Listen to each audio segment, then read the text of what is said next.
I'm Natalie Moore, 22 years old and the first in my family to graduate from college. After juggling classes and 2 jobs for 4 relentless years, my graduation day finally came. But instead of seeing my parents waving from the crowd, I got a last-minute text. "Sorry, sweetie, the McCarter Super Bowl party's today. You know how much your dad loves it." I walked across that stage alone, diploma in hand, smiled for the camera like everything was fine, and then cried in my car until my makeup melted.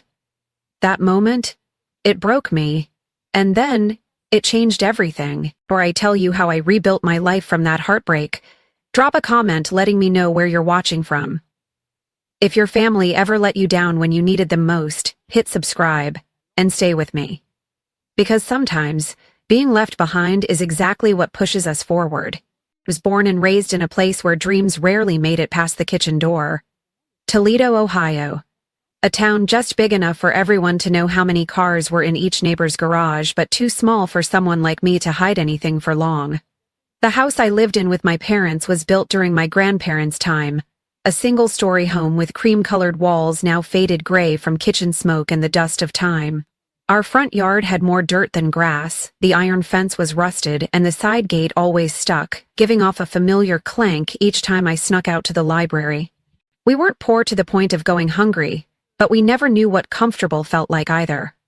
My father, Daryl Moore, had worked as an assembly line worker at the General Motors plant for over 15 years before it shut down.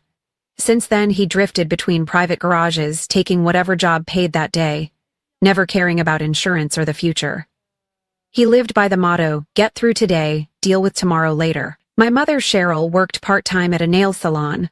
The rest of her hours were mostly spent glued to her phone, live streaming her cooking on Facebook, or gossiping in long-time group chats with her best friends. In our house, 3 things were treated like religion: cold beer, football, and tradition. They didn't read books, didn't watch the news unless it was sports coverage, and never attended a parent-teacher conference unless it was a last-minute emergency. When I brought home a certificate from school, honor roll, first place in a writing contest, perfect math scores, my mother would glance at it, nod, and continue flipping channels to find. My dad would mumble something like, "Good, but did you clean the house yet?" I learned early on that I didn't belong. I didn't like sports. I wasn't good at small talk and had no interest in those weekend family gatherings that revolved around who just replaced their roof or who's now in debt over a new car. Instead, I loved books, anything with words, with knowledge. I devoured economics texts, read novels in the bathroom to avoid being teased. I studied the 2008 financial crisis when I was only 13. I immersed myself in terms like risk analysis, sustainable investing, and behavioral finance. Things no one around me had ever heard of. They called me a bookworm, a weirdo.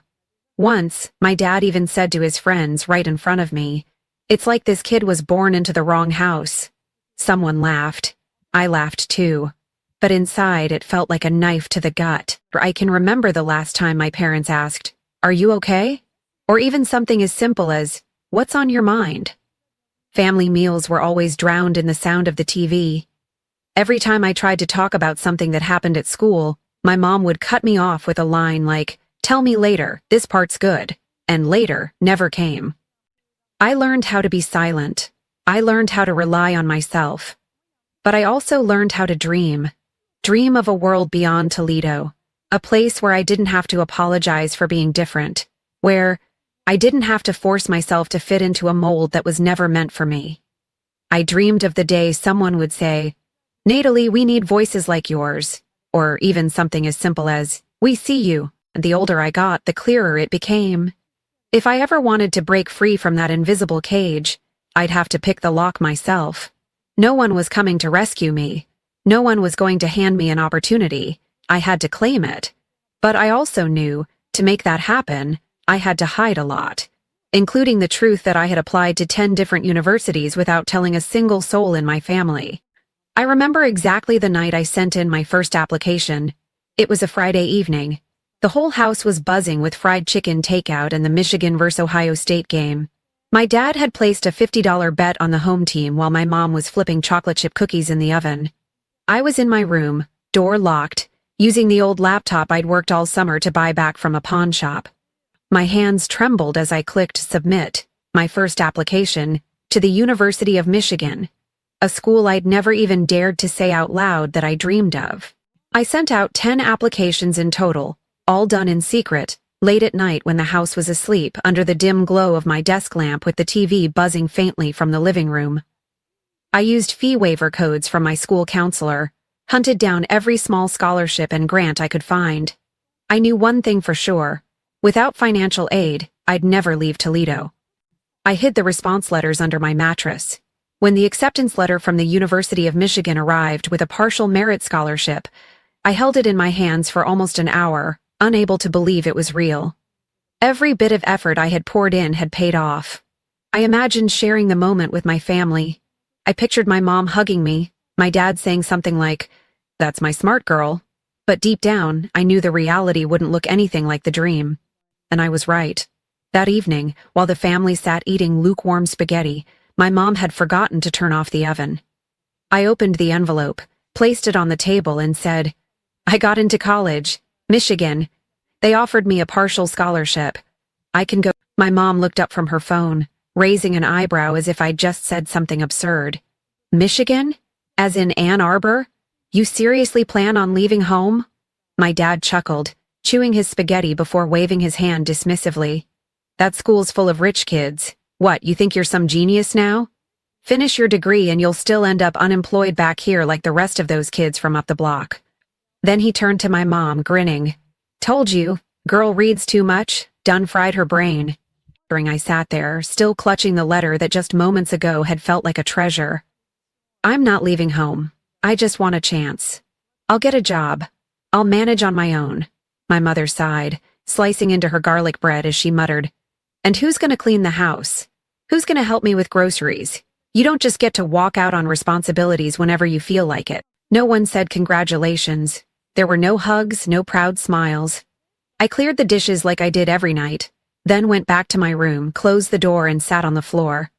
My emotions swirled like a storm, part joy, part sorrow, part anger, part exhaustion. But more than anything, I felt disappointment. Not because they rejected my dream, but because they didn't even try to understand it. 3 months later, I received the official email confirming my scholarship. I quietly started preparing. Picked up a job at a pizza shop to save what little I could, scavenged used textbooks from the library, and packed the essentials into cardboard boxes I grabbed from the local grocery store. The morning I left, the sky was gray from the previous night's rain. My dad was still asleep as I rolled my suitcase to the door. My mom was deep in a Facebook debate about how to make cornbread without baking powder. I said, "I'm leaving now," but no one looked up. Just a voice from behind. "Don't go wasting money on nonsense." I closed the door behind me, dragging my suitcase down the gravel road I'd walked 1,000 times as a kid. Each step felt heavier than the last. No one saw me off. No one hugged me. No one said, "We're proud of you." But I kept walking. I didn't know what waited for me in Ann Arbor, but I knew one thing for sure. I couldn't go back. Not if I still wanted to become who I was meant to be. I arrived in Ann Arbor on an August morning with the early mist still clinging to the red-tiled roofs and the trees whispering overhead. The bus station was nearly a mile from the dorms, so I dragged my cheap suitcase along the uneven sidewalks, weighed down not just by my belongings but by a loneliness that was beginning to seep into my joints, into every step I took. The dorm I was assigned to had 3 floors. My room was a small corner on the 2nd floor. Just a single bed, a desk, and an old wooden dresser. I shared the room with Priya, a 3rd-year law student from New Jersey, Indian American, sharp, organized, and so direct it intimidated me at first. But Priya was also the first person to ask me a question that, on the surface, seemed simple. "Coming all the way out here, did your parents drop?" I didn't know what to say, so I just forced a smile and nodded. I wasn't ready for anyone to know the truth, that I'd boarded a Greyhound bus like someone fleeing a place that had never truly welcomed her. During my very first week, I landed a job at a little sandwich shop called Gracie's Subs, 6 blocks from campus. My schedule quickly filled. Full-time classes in the morning, work from 2 to 8, then studying late into the night. It became a cycle. Class, work. Study, repeat. My meals were stale sandwiches from the shop or 59-cent ramen from the dollar store. After just a few weeks, I started losing sleep from sheer exhaustion. One day, I fell asleep during a macroeconomics discussion, my head slumped over my textbook like I was trying to absorb knowledge by osmosis. My professor, Dr. Lang, noticed. He asked to speak with me after class. I thought he was going to scold me, but instead he asked, "How many jobs are you working?" When I answered truthfully, he didn't judge. He just nodded thoughtfully and said, "I have a research assistant slot open. It's mostly data entry. Doesn't pay much, but the hours are flexible. Want to give it a try?" I said yes without hesitation. That job allowed me to cut back my hours at the sandwich shop and sit in an air-conditioned office at least some afternoons. It was also in Dr. Lang's class that I met Jared, a pre-med student with permanent dark circles from MCAT prep, and Mel, a STEM major, a black girl with braided hair and a mind as sharp as a scalpel. The three of us started studying together at the library on weekends. Slowly, they became the first people I could truly open up to. One night, while Jared and I were working on an assignment at 1A, he joked, "Natalie, when was the last time you actually rested?" I shrugged. "Middle school, maybe?" Mel chimed in, pretending to be serious. "We should start a club. The people who don't understand the concept of relaxation," and just like that, the name, the Survival Trio, was born. They weren't just classmates, they were the only space where I truly felt heard. They understood the anxiety of counting every dollar on the electricity bill. They knew what it meant to measure each meal and skip parties, not out of pride, but because we couldn't afford to chip in for food. My family? They never called to ask if I was making it, never asked what I was studying, how my friends were, if I was tired. Every time my phone rang, I knew it would be one of three things. Mom asking me to check the electric bill because the company's a scam. Dad asking me to look up water heater repair prices, or worse, "Do you have any money left over? I need to buy a few things." Over time, I learned to exhale quietly after each call, then get right back to my homework as if nothing had happened. Not because it didn't hurt, but because I knew that if I let myself truly feel it, I'd fall apart. Each semester passed, and I maintained a GPA above 3.9. I still don't know how I managed it, but I just did. I threw myself into books, into work, into anything that could help me forget I was living a life that felt like a shadow. And then, 4 years went by faster than I ever expected.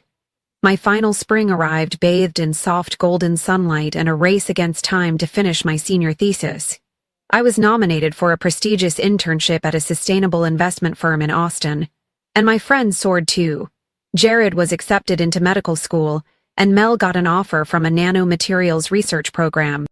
We, the Survival Trio, had climbed through every layer of dust, every hidden crack, every invisible barrier.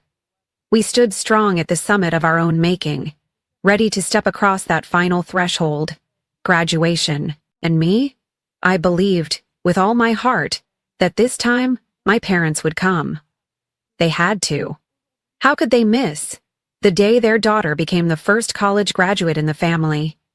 I had started planning for that day, 3 months earlier. I mailed an official invitation to the house, complete with a campus map, parking instructions, a list of nearby restaurants, and a handwritten note. I already booked the hotel room, so you don't need to worry about anything. I even called my mom directly to confirm they got everything. She picked up, her voice unusually excited. "We got it. Don't worry, sweetheart, there's no way we'd miss your graduation, right?" Hearing those words, I felt tears welling up. I had waited 14 years to hear them. I booked a hotel near campus, almost $400 for 2 nights. That was 3 weeks' worth of work at Gracie's, every shift, every tip scraped together. But I didn't mind. I called it an investment in a memory worth making.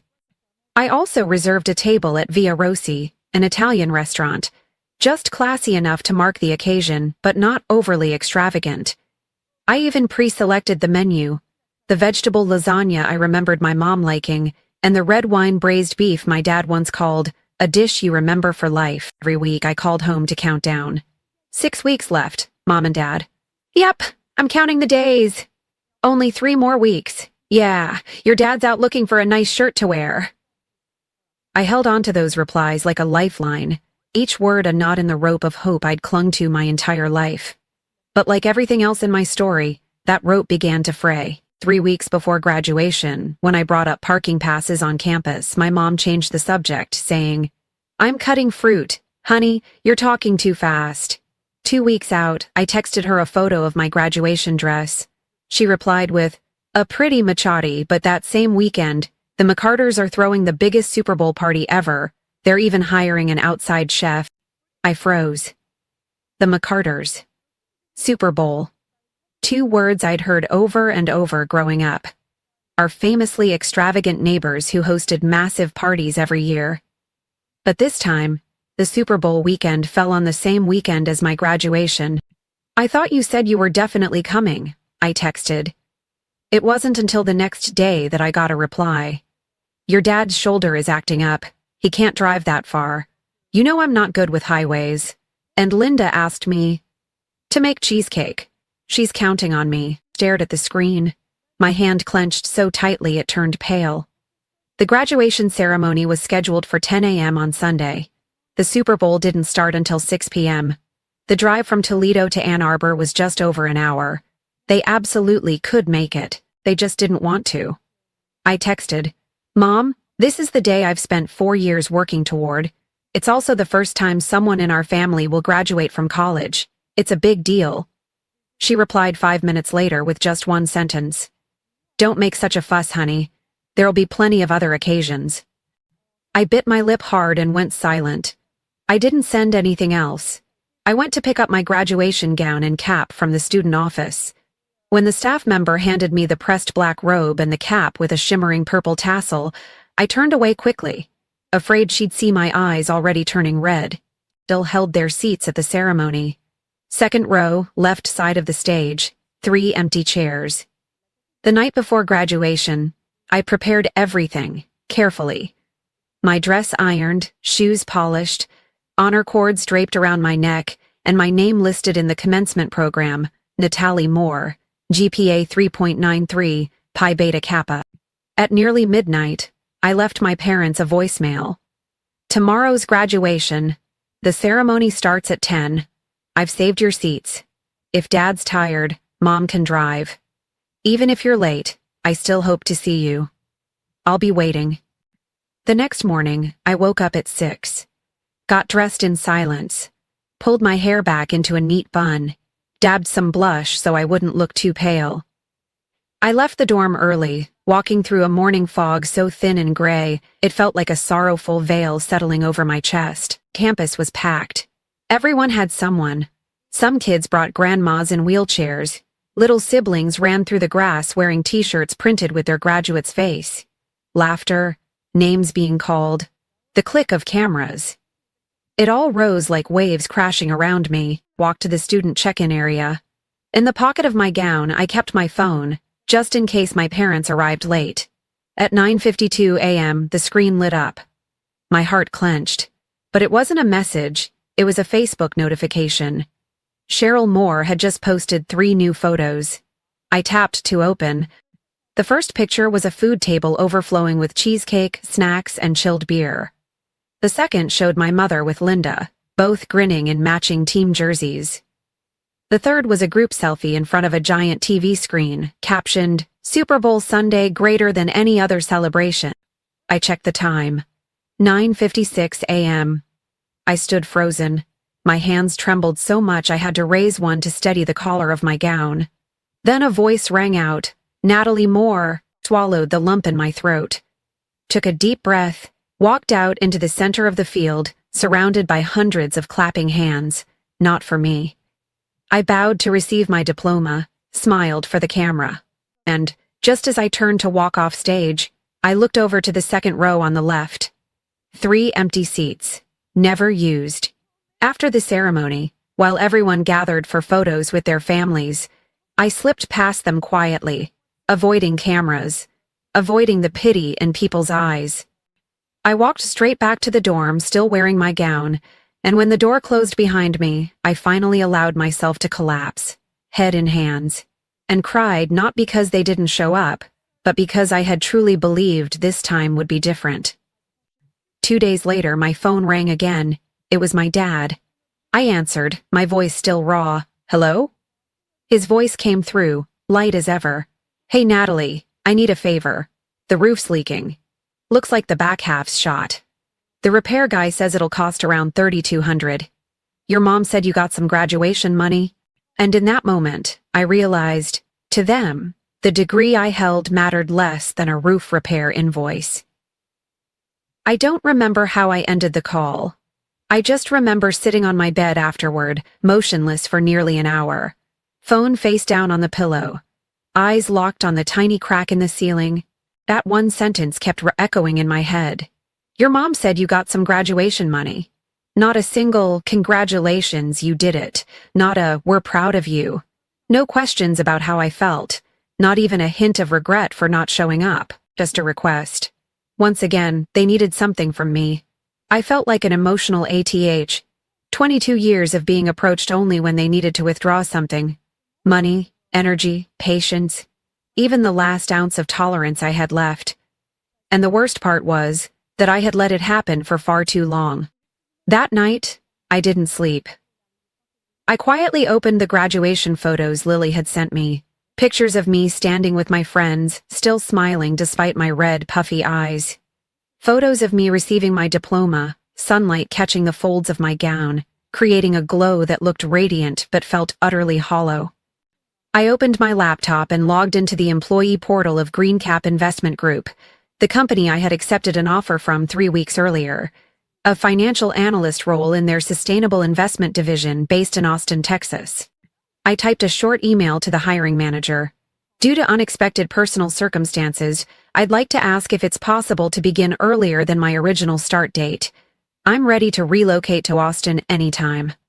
The next morning, I got a reply almost immediately. We fully support the change. The company will provide 2 weeks of temporary housing. Please let us know your flight details so we can arrange your welcome. I read that line over and over like it was a lifeline.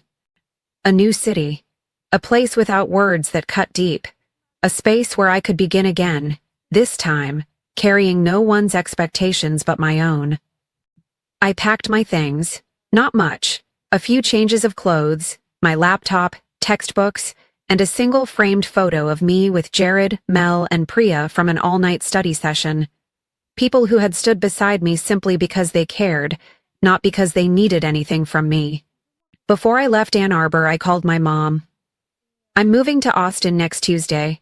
I can't help with the roof right now, and I need some time to sort things out in my heart. When I'm ready, I'll reach out.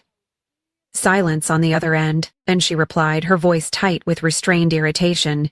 You're talking like we did something terrible. Family helps each other. Don't forget who raised you. I bit my lip, trying to keep my voice calm. I haven't forgotten. But helping should come from love, not from guilt or obligation. I didn't wait for her to say anything else. I just whispered, goodbye, and hung up. That evening, I went back to the old pizza place where our group used to meet. Jared handed me a small leather-bound notebook with a note inside. Write the next chapter, in your own language. Mel hugged me and said simply, Austin has no idea what just hit it. I laughed, genuinely. For the first time in weeks, that laugh wasn't part of a performance. On Tuesday morning, I rolled my suitcase out of the dorm, taking one last look at the campus that had become my second home over the past 4 years. I didn't know exactly what awaited me in Austin, but I knew this. I was bringing with me the only person I could truly count on, myself. And that was enough. As the plane lifted off, I looked down at the tiny rows of houses below, feeling as if I was leaving behind not just a city, but an old version of myself. A version that had spent too long chasing validation from people who were never going to give it. I wasn't angry at them anymore. I had simply let go. Austin greeted me with blistering heat and a strange new air. Freedom. The temporary apartment GreenCap had arranged was on the 12th floor of a modern building in South Congress, with a view that stretched out to the city skyline like a promise. It was small but clean, with a tidy kitchen and floor, to selling windows that let sunlight pour in every morning.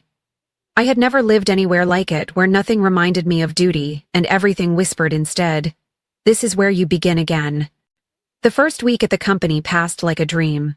Kind co-workers, a manager who genuinely cared, and no one pried into my personal life unless I chose to share. I had lunch with a few fellow new hires, walked home past scattered cafes, and bought the first bouquet of flowers I'd ever bought for myself, placing them in a glass jar on my desk.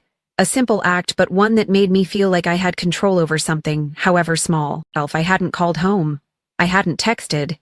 I wanted to give myself space.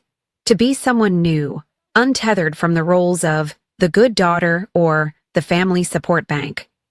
I needed to see what life felt like without my mother's criticism, without my father's skeptical gaze. To see if breathing could come easier without them, and it was easier to breathe. Until one Saturday morning. My phone started buzzing nonstop, one missed call after another. After 7 months of complete silence, the name Mom lit up on the screen like nothing had ever happened. My chest tightened out of instinct, but this time, I didn't tremble. I didn't answer. The text came a few minutes later, short and casual. Dad and I are thinking of visiting Austin. Found cheap tickets for next weekend. Are you free? I stared at those words like they were a slow-moving wave inching its way back to shore. Not a single check-in for half a year, and suddenly they wanted to drop by? I wasn't sure what the real reason was, but I knew my parents. They didn't go anywhere just to visit unless there was a specific agenda. Hours later, I replied, carefully neutral in tone. If you come, you should stay at a hotel near downtown. My apartment's too small to host guests. My mom read the message immediately, but didn't reply until that evening. And when she did, it came with a list of hotel options and a follow-up. Is this one close to your place? Pricey. Are you sure we can't stay with you? I held the boundary I had worked so hard to build. I'm sure. I need my own space to work. Expected anger. At least some passive-aggressive guilt-tripping. But no. The next message came back unusually sweet. All right then. I'll book the hotel for 2 nights. Make sure you find time to see us, okay? In the end, I agreed to meet. Partly out of curiosity, partly because I felt strong enough to face them. They arrived on a Friday afternoon.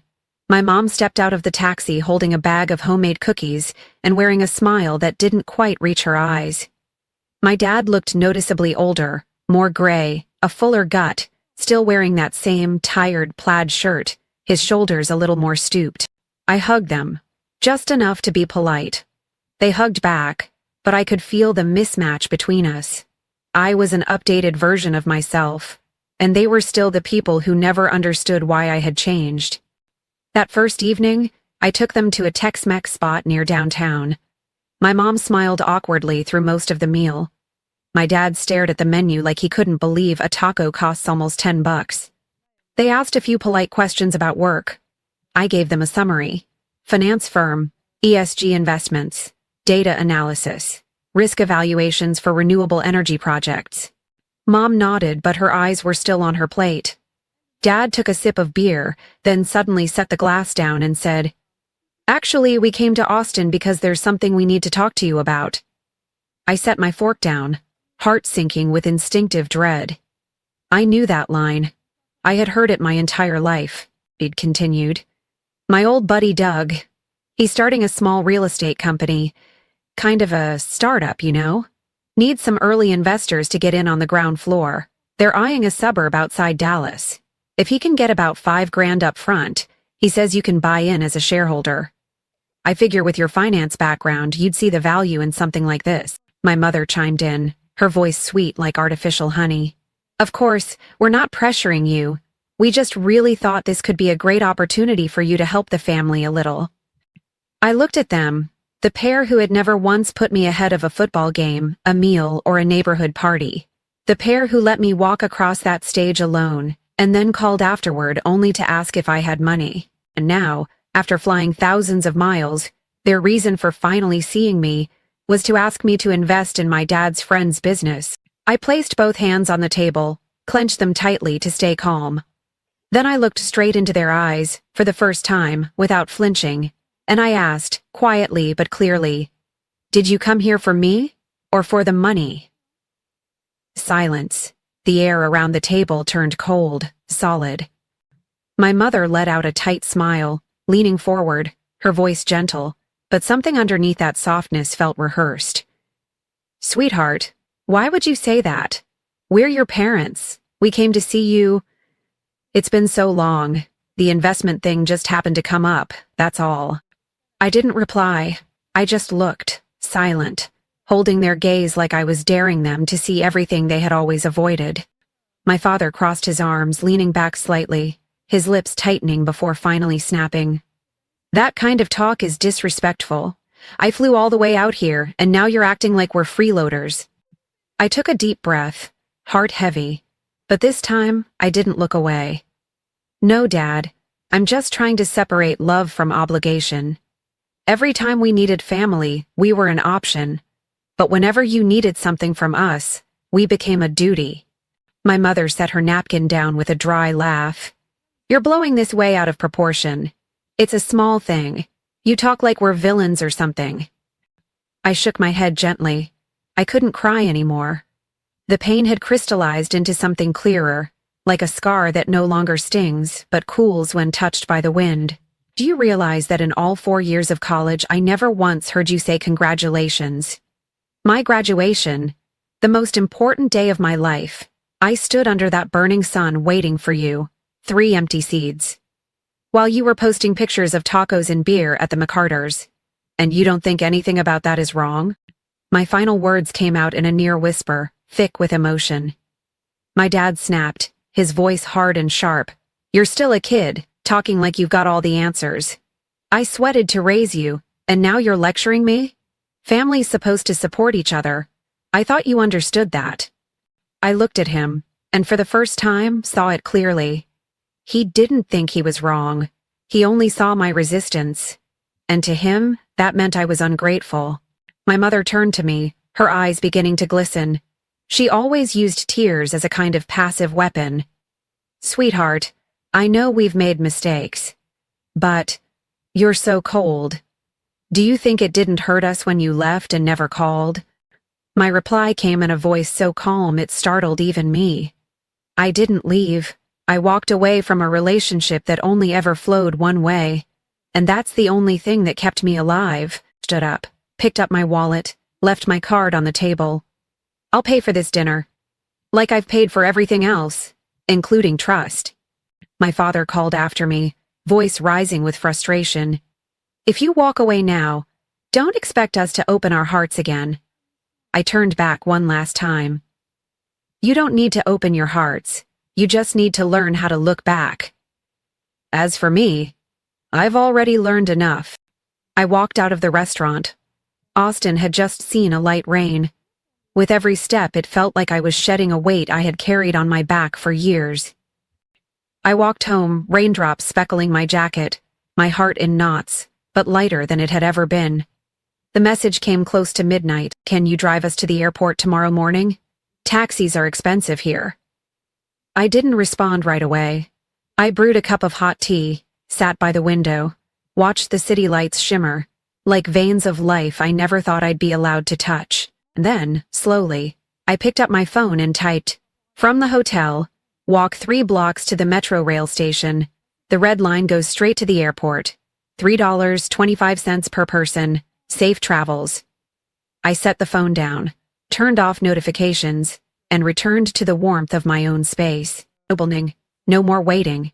I knew I had done the right thing. I had chosen myself, and this time, I didn't look back. 1 year later, on this very day, I stood on the trail circling Lady Bird Lake in Austin, my sneakers dusted, the early morning breeze brushing gently through my hair. The sun had just risen, casting a soft golden glow over the water. No one was beside me, and I didn't need anyone to be. I came here alone, but I was no longer the girl in the black gown who graduated in silence. I was Natalie Moore, Senior Financial Analyst in the Sustainable Investment Division at Greencap Investment Group.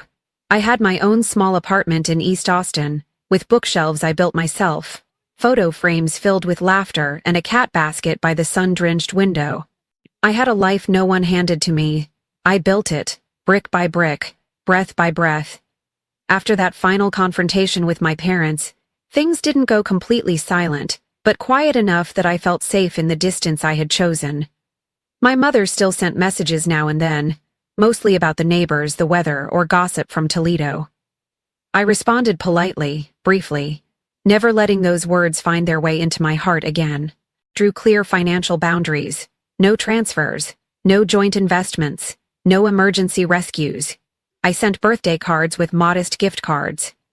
I was no longer their backup bank. I was an adult with the right to say no. Last week, I was invited to join the advisory board for First Suggestion college students at the University of Michigan, a program supporting those without a family history of higher education.